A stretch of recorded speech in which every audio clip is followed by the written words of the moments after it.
Tous les matins, pour Gilles Torgman, c'est la même angoisse. Se faire aligner juste devant sa boutique. Alors, ce marchand de fruits et légumes a trouvé une parade. Je vais cacher ma plaque d'immatriculation. Comme ça, je peux décharger tranquillement le camion et je ne serai pas verbalisé. Hop là, allez, c'est parti. Donc j'ai les crochets. Voilà. Là, je dissimule ma plaque et je leur montre que je suis en livraison. C'est illégal? C'est complètement illégal, mais je pense que verbaliser sur une aire de livraison, c'est illégal aussi. Ce primeur a déjà reçu une quinzaine de prunes depuis le début de l'année. Légalement, il peut se garer gratuitement sur son aire de livraison. J'ai pas à les payer ces PV. J'ai pas à les avoir déjà ces PV. Sur l'aire de livraison, j'ai pas à les avoir. Depuis le mois de janvier, une pluie d'amendes s'abat sur le quartier. Et c'est à qui sera le plus créatif pour y échapper. Comment tu vas? Ça va, Gilles, et toi? Alors, je vous Messieurs, présente bonjour. Patrick, le boucher. Bonjour, enchanté. Un boucher qui a sa propre recette pour déjouer les contrôles. Devant, moi, c'est le platane qui m'aide. Alors, tous les matins, je me gare, bien sûr. Je récupère une feuille de platane. Je casse la queue. J'ai la coince derrière ma plaque d'immatriculation. Voilà. Une feuille de platane qui est tombée malencontreusement ou généreusement sur ma plaque d'immatriculation. Et pour l'arrière, il a une autre astuce. D'accord? Là, je baisse. Et là, la plaque est invisible. Voilà. Tout est bon pour se cacher des nouveaux contrôleurs, ceux qui peuvent vous aligner plusieurs fois dans la même journée. Avant, quand on avait les municipaux ou la nationale qui passaient, on pouvait dire, voilà, aujourd'hui c'est ma voiture qui le gêne. On pouvait jouer la carte de la convivialité, on pouvait discuter. Là, avec le véhicule comme ça, tu ne discutes pas. C'est donc un véhicule qu'ils accusent de tous les maux. Sur son toit, non pas des gyrophares, mais 2 caméras. Voilà, c'est la voiture qui verbalise les véhicules. Donc là, c'est la deuxième fois qu'elle passe. Elle détecte automatiquement les plaques des resquilleurs. Le véhicule, la machine, le scanner ne reconnaît pas que c'est une place de livraison. Cette voiture, elle passe 2 fois par jour. C'est la vampire du quartier. Elle vient, elle nous mord et elle nous pompe le sang toute la journée. Voilà. On est une pompe Afrique. Les grandes villes françaises sont entrées dans une nouvelle ère, celle de la tolérance zéro. Fini les pervenches, ces policières jugées inefficaces. Fini aussi le PV au tarif unique de 17 €. Depuis le 1er janvier, ce sont les communes qui gèrent les contredanses et fixent leur montant. Toujours 17 € à Marseille, mais 30 € à Toulouse, jusqu'à 35 à Bordeaux et Nantes, 40 € à Mulhouse, jusqu'à 50 à Paris et même 60 € à Lyon, la ville la plus chère. De plus en plus de Français crient au matraquage. Le maire s'est dit je vais remplir mes caisses. On veut que ça change. Aujourd'hui, je suis énervé. Ouais. Et certains maires, comme Alain Juppé à Bordeaux, sont même pris à partie. Laissez les résidents tranquilles. C'est exactement ce qu'on veut faire, vous n'arrivez pas à comprendre. Mais le but, c'est de dissuader ceux qui viennent de l'extérieur du quartier de venir stationner dans le quartier. Et c'est exactement ce que vous souhaitez. Le contrôle du stationnement, un dossier explosif et un nouveau marché très lucratif. Pour récolter cette manne, les mairies font appel à des sociétés privées, aux méthodes industrielles. Automobilistes, attention, si vous êtes mal garé, vous êtes mal barré.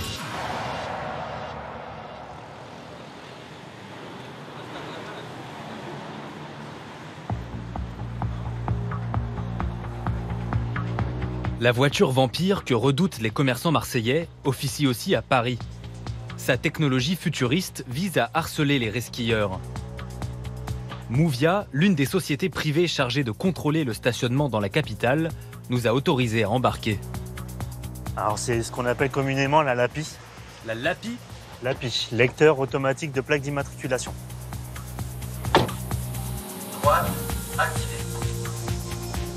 Elle a déjà gagné son surnom chez les automobilistes, la sulfateuse à PV. Et la moisson est impressionnante. Alors en fait, donc vous avez la tablette qui est ici, qui est reliée directement aux caméras. Caméra sur le toit de la voiture. Sur le toit de la voiture, voilà. Et en fait, chaque bip que vous entendez, c'est une plaque qui a été lue. Sous nos yeux, des numéros qui défilent dans le noir. Les deux caméras ne captent que les plaques. La plaque s'affiche en dessous. Ensuite, ces informations sont envoyées à notre siège et traitées par des informaticiens qui sont capables de nous dire si c'est une voiture qui a payé ou pas. Au moment de payer le stationnement, vous avez forcément indiqué votre numéro d'immatriculation. Si vous n'êtes pas dans la base de données, c'est que vous resquillez. Avec la LAPI, tout va très vite. En moyenne, je tourne à 10-12 000 plaques par jour. C'est moi ce que j'appelle une machine de guerre quand même. Vous scannez 12 000 plaques à la journée. Vous imaginez si ça met des amendes? Ça peut aller très vite. Pour l'instant, la machine de guerre de Mouvia n'est qu'en phase d'expérimentation. Dans quelques semaines, elle orientera directement les agents à pied vers les voitures qui n'auront pas payé. Non, vas-y, fais la voiture qui est juste devant. Ok. Je fais celle-là? D'accord. En attendant, les agents contrôlent chaque voiture, une par une, à l'ancienne. Mais ils sont équipés d'un ordinateur de poche. Alors, donc là, on est sur un stationnement payant, comme vous pouvez le voir. Donc là, je rentre la plaque du véhicule pour contrôler s'il a bien payé son stationnement ou pas. Il y a marqué 0 ticket, donc la personne n'a pas pris son ticket. La machine va émettre ce qu'on appelle un FPS, forfait post-stationnement, le nouveau nom du PV. L'appareil est géolocalisé. Si l'adresse est imprécise, comme ici, l'agent corrige manuellement. Je regarde à quel endroit on est. Là, du coup, on est au 24. Voilà. Hop. Ce FPS coûtera à l'automobiliste 50 €. Donc là, je vais le déposer sur le pare-brise. Hop. S'il paye dans les 4 jours, c'est minoré à 35 €. Je fais une photo du pare-brise. En cas de contestation, ces photos feront office de preuve. Voilà. Alors. Donc là, le véhicule, il a bien payé. Il lui reste encore 1 jour de stationnement. Des gestes rapides, une mécanique bien huilée. Par jour, on peut rentrer avec 60 FPS comme 100 FPS. Moi, en moyenne générale, je fais 80. Des fois, je peux faire 50. C'est vraiment, ça dépend du secteur. Nous découvrons que cette tournée comporte un rituel surprenant. Dans les rues voisines, un camion blanc aux couleurs de la mairie de Paris. À l'intérieur, 2 chefs qui contrôlent leurs employés à distance. Donc là, vous pouvez suivre les 2 agents en temps réel. Tout à fait.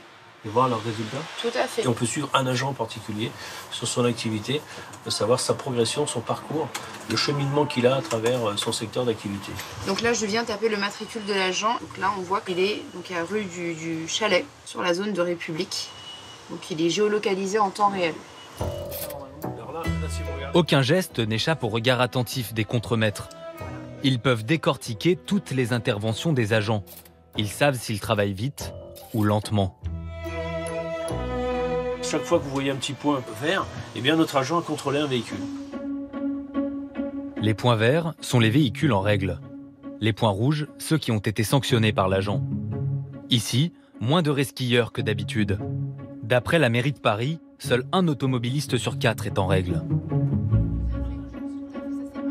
Malgré la surveillance des chefs et une technologie de pointe, les erreurs seraient possibles. C'est ce que nous avons constaté en suivant discrètement un autre agent Mouvia, cet homme à la sacoche noire. Il travaille seul. Nous avons jeté un œil au FPS qu'il laisse sur les pare-brises. Petit problème, les adresses indiquées sont souvent erronées. Par exemple, ce papillon indique que la voiture est stationnée rue Pierre-Fontaine, alors que nous sommes rue Chaptal. Quelques mètres plus loin, autre erreur. Nous sommes rue de Vintimille, mais le ticket indique la place Lily Boulanger. Visiblement, l'adresse que la machine a proposée à l'agent serait imprécise, et celui-ci n'aurait pas pris le temps de la corriger. S'ils s'en rendent compte, les automobilistes pourront contester ces FPS et se faire rembourser. L'entreprise Mouvia contrôle le stationnement d'une dizaine de villes en France. Mais à Paris, comme à l'échelle du pays, le leader du marché, c'est Streeteo. Nous optimisons le stationnement en voirie. Nous sommes l'interlocuteur de la ville de demain. Streetéo est une société française, filiale d'Indigo, géant mondial des parkings et du stationnement. À la différence de Movia, Streetéo a refusé de nous rencontrer. L'entreprise a par ailleurs adressé ce mail à ses salariés. Bonjour à tous. France 2 est actuellement en tournage sur le sujet du stationnement payant. Il est demandé à chacun d'être vigilant. En aucun cas, vous ne devez répondre aux sollicitations. Une réserve qui s'explique peut-être par un accident industriel que l'entreprise a connu et qui a été révélé l'été dernier. Ça s'est passé à Rueil-Malmaison, près de Paris. Un bug informatique concernant les FPS émis par Streetéo. Sandrine Muller est professeure des écoles. Elle utilise sa voiture tous les jours. Pendant longtemps, comme 80% des Français, elle a oublié le rodateur. Ces fraudes quotidiennes n'étaient jamais sanctionnées, jusqu'à ce qu'en juin dernier, elle reçoive dans sa boîte aux lettres 12 FPS, d'un coup. Donc voilà, c'est mon dossier, avec mes 12 FPS. Et ça faisait combien en tout ? Donc 12 fois 73 €, ça faisait 876 € à régler sous 3 semaines. Le problème, c'est qu'au moment des faits, Sandrine n'a jamais trouvé sur son pare-brise de FPS initial, dont le montant à Rueil est fixé à 23 €. À la place, elle a reçu 5 mois plus tard des FPS majorés pour absence de paiement, à 73 € chacun. On n'avait pas reçu d'avis de verbalisation, on ne savait pas qu'on était verbalisé. Donc moi, quand j'ai ouvert les enveloppes et j'ai vu 73 € à chaque fois que j'ouvrais, sincèrement, ça m'a mis un coup parce que j'ai pas compris et on était démunis en fait, démunis complètement, oui. Pour contester les FPS, il faut d'abord les payer.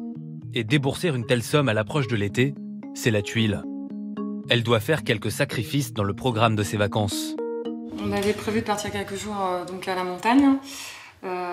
Mais comme on a été obligé de payer avant le 21 juillet, du coup, notre projet est tombé à l'eau. Donc voilà, je vais vous montrer l'hôtel dans lequel on devait aller. Le budget qu'on avait consacré aux vacances, il nous a servi à payer les FPS en fait. Vous voyez, Sandrine doit prouver qu'elle n'a jamais trouvé de papillon sur son pare-brise, ce qui est presque impossible. Elle se lance dans une procédure longue et fastidieuse. Du coup, j'ai envoyé presque 1 kilo de dossiers pour pouvoir faire mon recours.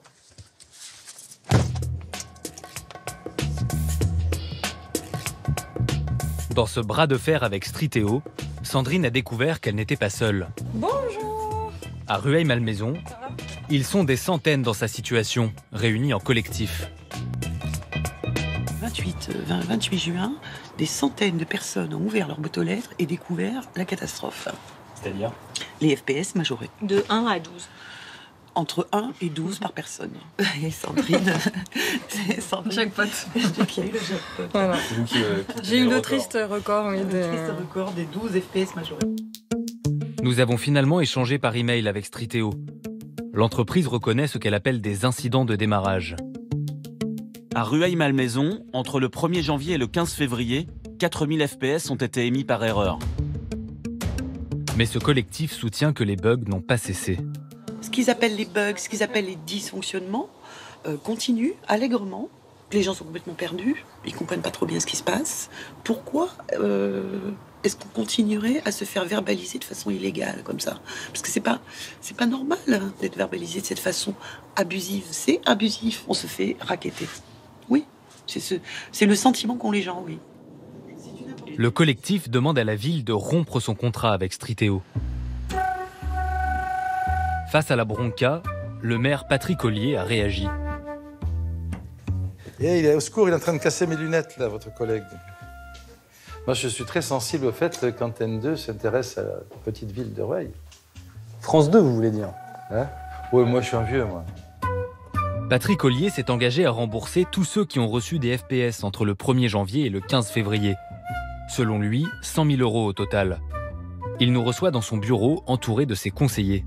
Il y a eu des problèmes pendant 1 mois et demi de bugs. C'est réglé.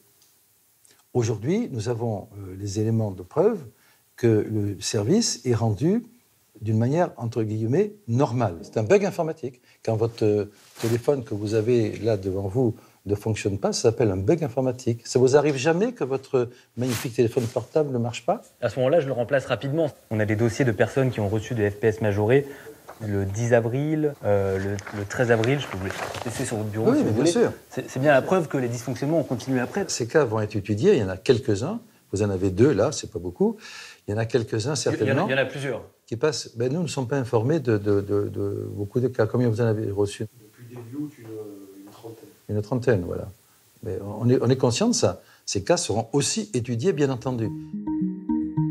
Le collectif anti-FPS parle d'au moins une cinquantaine de cas de bugs survenus après le 15 février. Quant au remboursement promis par la mairie, tous n'auraient pas encore été effectués. Ces nouveaux contrôles par lecture des plaques posent un autre problème. D'après la loi, la voiture LAPI ne peut servir qu'à faire des pré-contrôles. C'est ce que dit la Commission Informatique et Liberté. La CNIL exige qu'un agent en chair et en os se déplace pour constater que le stationnement n'a effectivement pas été réglé. Sinon, le FPS n'est pas valable.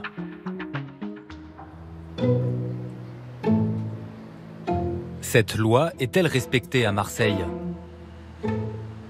À en croire le primeur Gilles Torgman, la réponse est non. Je vous aide. Bonne journée. Au revoir. Il a reçu dans sa boîte aux lettres une quinzaine de FPS qu'il estime injustifiés. Voilà, donc ça, c'est tous les FPS que j'ai. Maintenant que c'est une voiture qui ne fait pas la différence entre les places payantes et les aires de livraison, à ce moment-là, on se reçoit le PV à chaque fois. On ne peut pas négocier avec une machine? On ne peut pas négocier, non. On ne peut rien négocier du tout. Il affirme n'avoir jamais vu d'agent à pied contrôler sa camionnette. Alors, à Marseille, des humains se déplacent-ils pour dresser les FPS après la tournée de la LAPI? Nous enfourchons notre scooter. Elle est passée? Nous allons questionner le chauffeur de la voiture LAPI. Bonjour. Bonjour, moi c'est Paul. On vient vous voir parce qu'on est en train de faire un reportage sur la réforme du stationnement. Au prochain feu rouge, on peut se parler? Non. Ah, s'il vous plaît.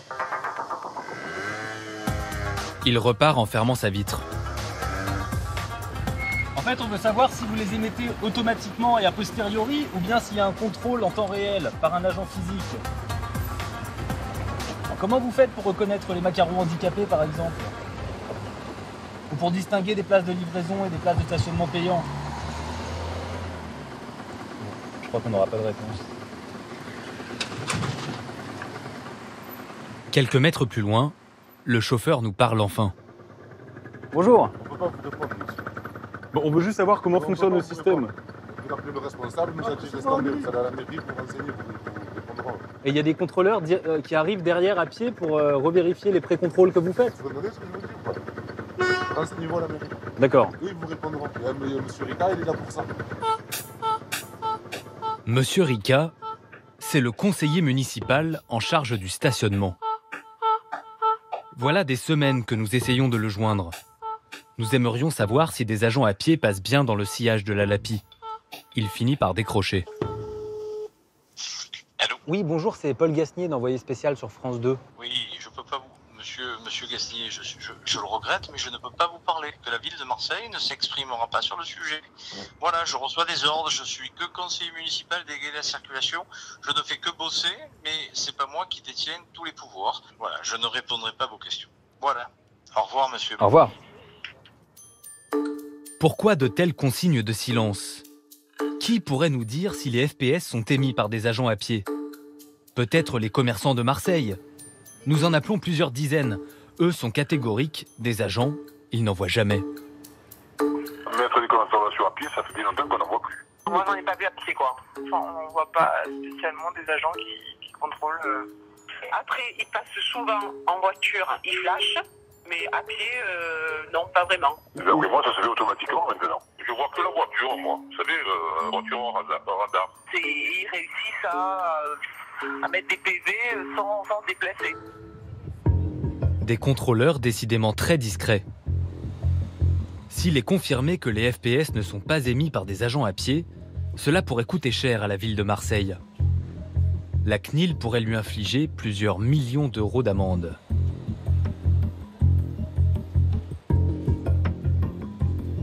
Dans toutes les villes de France, ces nouveaux contrôles systématiques créent beaucoup de tensions. Les relations entre agents et automobilistes se détériorent. À Paris, les agents Movia que nous suivons sont régulièrement insultés.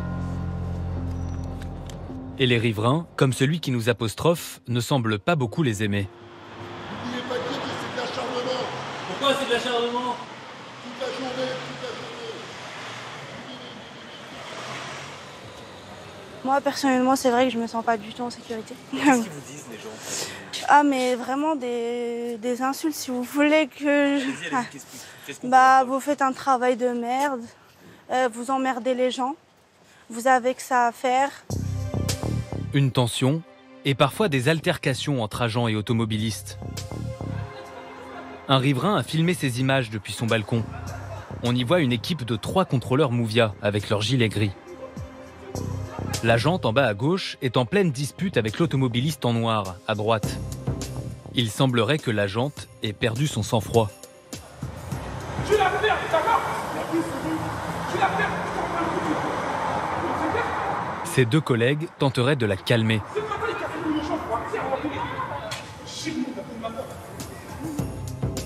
De plus en plus souvent, le ton monte. Comme si ce nouveau système électronique mettait automobilistes et contrôleurs sous pression. Le président de Movia, Xavier Heulin, défend ses troupes. Nos contrôleurs sont des agents assermentés et titulaires d'une mission de service public. Si il y a des contrôleurs de chez Movia qui se comportent mal et ils pourraient être sanctionnés, nous soutenons nos collaborateurs dans l'agressivité que les usagers leur portent malheureusement sur le terrain. La colère des automobilistes peut-elle s'expliquer par des contrôles trop fréquents? Si nous parlons de Paris, nous réalisons 23 000 contrôles par jour. 23 000 contrôles sur un total de 56 000 places dans les 6 arrondissements que nous contrôlons. Ce qui veut dire une place sur 2 contrôlée par jour. Je ne pense pas que nous puissions parler d'une pression exacerbée du contrôle. Je ne crois pas que ce soit du matraquage ou du harcèlement. Et si les tensions venaient de la cadence qu'impose ce nouveau système aux agents de contrôle? Nous avons rencontré plusieurs salariés de Striteo, la société concurrente de Movia qui gère le stationnement dans les 2 tiers de la capitale. Ces 2 anciens agents ont accepté de nous raconter leur expérience. Ils veulent rester anonymes. Ils affirment que Striteo leur aurait imposé de contrôler 600 voitures par jour. Un rythme qu'ils jugent intenable. 600 contrôles, ça fait 600 voitures, 600 véhicules, mais il fallait les faire. C'était un peu la course contre la montre, voilà. C'était 600, il fallait faire les 600. Pour ma part, moi, ça m'est arrivé que le chef d'équipe appelle, dise voilà, t'as fait tant de contrôles, il faut que tu arrives à temps d'ici 1 heure. C'est bientôt la fin, dans 1 heure, il faut que tu aies fait tant.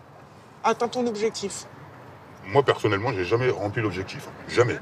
J'ai jamais rempli l'objectif. Matin, après-midi, on recevait un SMS de notre chef d'équipe en nous disant voilà, à telle heure, vous étiez à tant de contrôles, l'après-midi, à tant de contrôles. C'était de la pression. D'autres agents Striteo nous ont confié des messages qu'ils auraient reçus quotidiennement de la part de leur chef d'équipe. Des messages qui apparaissent pressants. Dans le jargon, un scan signifie un contrôle. Bonsoir, 542 scans dont 101 FPS. Bien, cela serait encore mieux si tu pouvais faire 700 scans par jour et autant de FPS. Bonjour, 469 scans dont 77 FPS. Tu es en retard sur les objectifs de 700 scans. Ce message a été envoyé à 22h12. Bonsoir, 414 scans, dont 65 FPS. Insuffisant.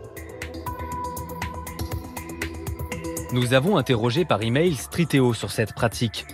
La société répond qu'elle investit dans le bien-être de ses salariés et que ces envois de SMS sont des initiatives prises en dehors des process réglementaires de l'entreprise. La pression aux chiffres dénoncés pourrait-elle pousser certains agents à la faute? Ça a incité justement certains petits jeunes à faire n'importe quoi. Ils voulaient tellement aller vite qu'ils ne prenaient même pas le soin de regarder sur le pare-brise des usagers s'il y avait une carte d'handicapé, s'il y avait une carte de résidence, s'il y avait une carte professionnelle. Les gens ne faisaient même pas le tour du véhicule. Donc il n'y avait aucune... C'était pas consensueux, c'était vraiment fait à la va-vite. Le gars, il a vu qu'il pouvait apposer son FPS, et tout de suite, il sortait son imprimante, et bam. Et ce n'est pas tout. Les agents que nous avons rencontrés nous ont aussi parlé d'une pratique encore plus douteuse. Comme s'il s'agissait d'une compétition sportive, les chefs d'équipe félicitaient les employés du jour. Ils envoyaient à tous les salariés des emails intitulés « Podium ». Je m'associe à toute l'équipe pour féliciter les 3 agents qui ont été les plus performants. Médaille d'or, Jules, qui a réalisé 561 contrôles et a posé 144 FPS. Médaille d'argent, Clémence, 471 contrôles, 133 FPS. Médaille d'or du plus grand nombre de FPS, Rose, qui en a apposé 148. Une agente distinguée pour avoir distribué le plus grand nombre de FPS. D'après nos témoins, cette pratique aurait cessé depuis quelques mois.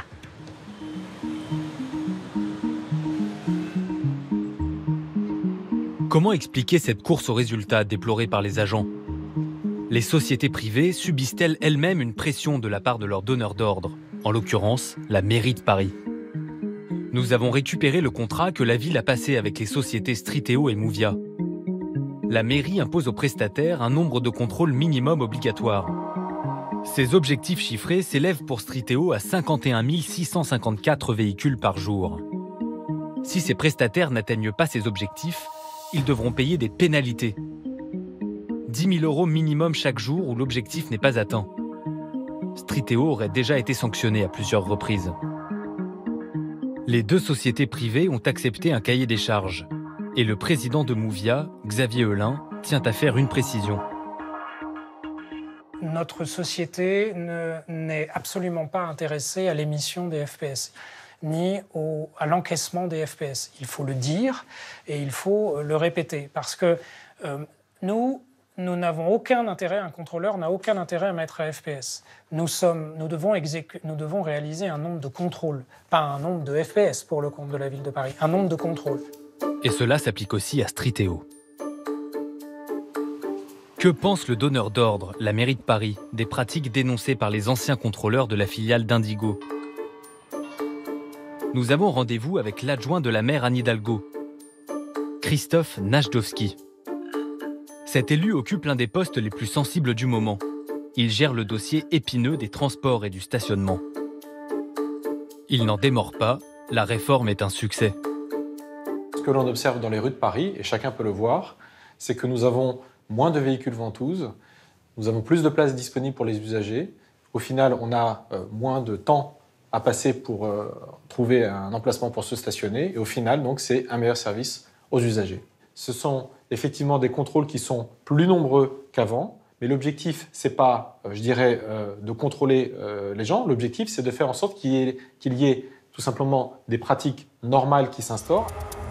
Nous lui montrons des extraits de nos interviews, où les ex-agents de Striteo évoquent leurs conditions de travail. Moi, personnellement, j'ai jamais rempli l'objectif. Jamais. C'était de la pression. Ce sont des agents qui portent les couleurs de la mairie de Paris. Est-ce que vous étiez au courant de cette situation? Je ne sais pas quand est-ce qu'a été tournée votre vidéo. Peut-être que c'était il y a quelques jours. Alors, si vous me dites que c'était il y a quelques jours, donc dont acte. Mais ce que je peux vous dire, c'est qu'il y a aussi donc des instances donc pour réguler donc l'activité, contrôler cette activité. Et donc, si on peut, en savoir plus sur l'activité de Striteo, qu'est-ce que je peux vous dire d'autre, moi? On ne peut pas avoir l'œil sur tout, donc... Après, il y a des pratiques comme ces textos de pression que les salariés de Striteo reçoivent très tard le soir de leur chef, qui leur dit « Bon, voilà, le nombre de FPS que tu as mis et de contrôles que tu as fait est insuffisant, c'est pas bien, fais mieux la prochaine fois. » Là, il y a une deuxième page de texto. Est-ce que vous allez revoir les objectifs à la baisse pour l'année prochaine?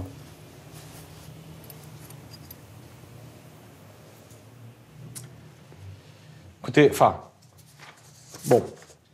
Vous savez, vous mettez des choses comme ça sous les yeux, ce sont des choses que j'ignore. Voilà, comment voulez-vous que moi je réagisse par rapport à ça? Évidemment que non, c'est pas un type de management qu'on souhaite, voilà. On veut juste savoir si la mairie de Paris est au courant des conditions de travail en interne chez Striteo. Évidemment que je suis pas au courant de tout. Je peux pas être au courant de tout, quoi. Enfin, merde, quoi. Faites chier. À l'hôtel de ville, ce dossier semble exaspérer les élus. Sans doute parce que la mairie a déjà fait les frais de pratiques étonnantes. En février 2018, un chef d'équipe démissionnaire de Striteo poste sur Internet cette vidéo choc. Il affirme que la société aurait gonflé le nombre de contrôles effectués pour satisfaire les objectifs de la mairie. Et en fait, Striteo triche par rapport au contrat de la mairie de Paris. On tape des plaques juste pour rentrer dans notre quota. Et ça, c'est tout à fait illégal. J'ai décidé de les dénoncer. Il explique que dans les locaux de Striteo, les agents auraient rentré des listes de plaques d'immatriculation dans leur ordinateur de poche, comme s'ils étaient sur le terrain. Là, pareil, bande d'escrocs. Ces soupçons donnent lieu à des passes d'armes au Conseil de Paris, notamment dans les rangs de la gauche. On est face à une entreprise de voyous. Non mais disons-le. Non mais écoutez, vous vous rendez compte? On est face à une situation vraiment d'escroquerie. Donc, mes chers collègues, il ne faut pas simplement le dénoncer. Il faut absolument exiger de la ville de Paris qu'elle opère une rupture unilatérale du contrat qui la lie avec l'entreprise Striteo. Dans un mail que Striteo nous a adressé, la société évoque un incident grave dans la chaîne managériale et affirme avoir pris ses responsabilités. Pour l'entreprise, il s'agissait de cas isolés. Nous avons rencontré un ancien salarié qui souhaite rester anonyme. Lui affirme au contraire que cette pratique était généralisée. Tous les chefs d'équipe étaient au courant de cette histoire. Mais on lui a dit que c'était vraiment strictement interdit. Il rigole, il me dit oui, c'est interdit, mais on n'a pas le choix, il faut le faire. Ça vient pas de moi, ça vient de là-haut. Chaque fois, c'était la même réponse. C'est là qu'on vraiment on a su que c'était pour faire montrer à la mairie de Paris comme quoi ils ont fait leur quota. Il fallait faire le chiffre. L'hôtel de ville a porté plainte contre X. Une enquête préliminaire a été ouverte pour faux usage de faux et escroquerie. Striteo ne commente pas la procédure en cours. Malgré les bugs informatiques et les entorses présumées à la loi, les mairies françaises n'ont pas l'intention de faire marche arrière. Elles affirment qu'il est bien plus facile aujourd'hui de se garer.